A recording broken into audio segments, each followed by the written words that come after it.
বাংলাদেশের রাজনীতিতে বড় পরিবর্তনের সুর এখন চারদিকে। যেখানে একসময় নিষিদ্ধ, নিপীড়িত, নানা বাধার মুখে থাকা জামায়াতে ইসলামী এখন আসন্ন জাতীয় নির্বাচনে নিজেদের জন্য ১৬০টি আসনের টার্গেট নিয়েছে। শুনতে অবিশ্বাস্য লাগলেও মাঠ পর্যায়ের তথ্য বলছে এটা কোনো কল্পনা নয়, বরং একটি সুপরিকল্পিত রাজনৈতিক বাস্তবতা।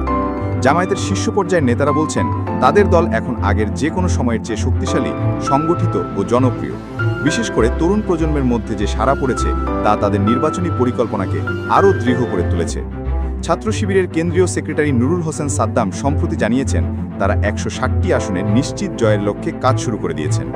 স্থানীয় পর্যায়ে মনোনয়নপ্রাপ্ত নেতারা উঠান বৈঠক, দরজায় দরজায় যোগাযোগ, মসজিদ ভিত্তিক আলাপ, এমনকি সামাজিক যোগাযোগ মাধ্যমেও সক্রিয়ভাবে কাজ করছেন। এবারের জামায়াত অনেকটা নতুন রূপে মাঠে নামছে। আগের মতো শুধুই ধর্মীয় পরিচয় নয়, বরং তরুণ, সৎ, শিক্ষিত ও দেশপ্রেমিক প্রার্থীদের মাধ্যমে জনগণের হৃদয়ে জায়গা তৈরি করছে তারা। এমন প্রার্থীরা যেখানে যাচ্ছেন সেখানকার সাধারণ মানুষ তাদের জানছে, চিনছে, বিশ্বাস করছে এরা রাজনীতিকে সেবা হিসেবে নিতে চায়, ব্যবসা হিসেবে নয়। একটা বাস্তবতা স্বীকার করতেই হবে, জামায়াত একসময় বিএনপির সঙ্গে জোটবদ্ধ হয়ে সর্বোচ্চ 18টি আসন পেয়েছিল। সেই 18টি আসন ছিল 30টি মনোনীত আসনের মধ্যে, অর্থাৎ প্রায় 60% সফলতা। আজকে জামায়াত সেই সময়ের চেয়ে অনেক বেশি সংগঠিত, তাদের সামাজিক গ্রহণযোগ্যতাও এখন অনেক বেড়েছে। বিশেষ করে বিশ্ববিদ্যালয়, ক্যাম্পাস, মসজিদ, এমনকি প্রবাসী সমাজেও তাদের উপস্থিতি দৃশ্যমান।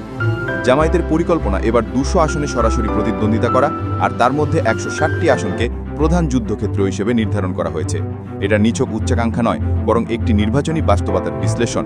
কারণ 200 আসনে 80% সফলতা মানে 160টি আসনে জয়, যা তাদের জন্য সরকার গঠনের ন্যূনতম সীমা। শরিক দলগুলোর সঙ্গে সমঝোতা করলে এই সংখ্যা আরও বাড়তে পারে। বর্তমান রাজনৈতিক প্রেক্ষাপটে জনগণের বিরক্তি, দীর্ঘমেয়াদী একছত্র শাসনের ক্লান্তি, তরুণদের নতুন নেতৃত্বের চাহিদা, সব মিলিয়ে একটি বিকল্প শক্তি হিসেবে জামায়াতকে অনেকে ভাবছে, অন্তত পর্যবেক্ষণ করছে। আর সেই সুযোগটাই কাজে লাগাতে চাই দলটি। তবে জামায়াত জানে শুধু পরিকল্পনা বা স্লোগানে নির্বাচনে জয় পাওয়া যায় না।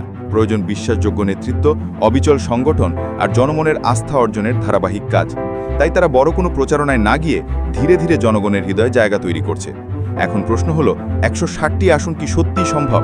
রাজনৈতিক বিশ্লেষকরা বলছেন, যদি নির্বাচনী পরিবেশ নিরপেক্ষ থাকে, যদি দলীয় নেতারা কোনো বিতর্কে না জড়ান, আর যদি তরুণদের এই উদ্যম শেষ পর্যন্ত বজায় থাকে, তাহলে 160টি আসনে জয় পেতে জামায়াতের বাধা কমই থাকবে।